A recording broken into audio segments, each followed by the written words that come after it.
മക്കള് ആഖിറത്തിന് വേണ്ടിയാണ്. ആഖിറത്തിന് വേണ്ടിയുള്ള പഠനത്തിന് വേണ്ടി മക്കളെ തെരഞ്ഞെടുത്ത് മക്കൾ അതിനു വേണ്ടി പറഞ്ഞയക്കുന്നവരാണ് രക്ഷപ്പെടുന്ന ഉമ്മമാരും ഉപ്പമാരും. നമ്മളെ നാട്ടിൽ അങ്ങനത്തെ ഒരു സ്വഭാവം തന്നെ വളരെ കുറഞ്ഞു പോയിരിക്കുന്നു. അള്ളാഹുവിന്റെ ദീന് പഠിക്കാൻ മക്കളെ വിടുന്ന വിഷയത്തിൽ നമ്മളെ നാട്ടിലെ രക്ഷിതാക്കൾ വളരെ പിന്നിലാണ്. ഭൗതികം പഠിക്കാൻ എല്ലാ സൗകര്യങ്ങളും ആക്കി കൊടുക്കും. മദ്രസ പഠനം, മദ്രസയിലെ ഉസ്താദുമാര് വളരെ കഷ്ടപ്പെടുന്നു. നമ്മുടെ ഉസ്താദുമാരിൽ ബഹുമാനപ്പെട്ട ഉമർ സഖാഫിയെ പോലുള്ളവരൊക്കെ പറയുന്നത് പലപ്പോഴും കേട്ടിട്ടുണ്ട്. എന്താണ്, കുട്ടികൾക്ക് മതരംഗത്ത് പഠിക്കാൻ ഒരു താല്പര്യവും ഇല്ലാത്തൊരവസ്ഥയാണുള്ളത്. അവർക്കൊഴിവുള്ളപ്പോ വരുന്നു, അവർക്കൊഴിവില്ലാത്തപ്പോ വരുന്നില്ല.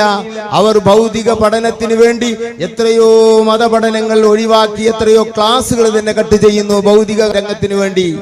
ഈ അവസ്ഥ വന്നാൽ ആഖിറ നഷ്ടമാണ്. ഉമ്മമാരെ ഉപ്പമാരെ, ഭൗതികം പഠിക്കുന്നതിനെ എതിർക്കുകയല്ല, അതോടുകൂടെ മതവും കൂടെ പഠിപ്പിക്കാൻ തയ്യാറായില്ലെങ്കിൽ നാളെ റബ്ബിന്റെ മുമ്പിൽ നാം മറുപടി പറയേണ്ടി വരും. നമ്മുടെ മക്കൾക്ക് മതപരമായ അറിവ് നാം നൽകിയില്ലെങ്കിൽ അവർ ഏതെങ്കിലും റൂട്ടിലൂടെ സഞ്ചരിച്ച് ആഖിറം നഷ്ടപ്പെടുന്ന വഴിയിലൂടെ അവർ പോയാൽ അതിന് 100% ഉത്തരവാദിയും ഉമ്മയും ഉപ്പയുമാണ്. പ്രത്യേകിച്ച് ഉപ്പമാരാണെന്ന് മനസ്സിലാക്കണം.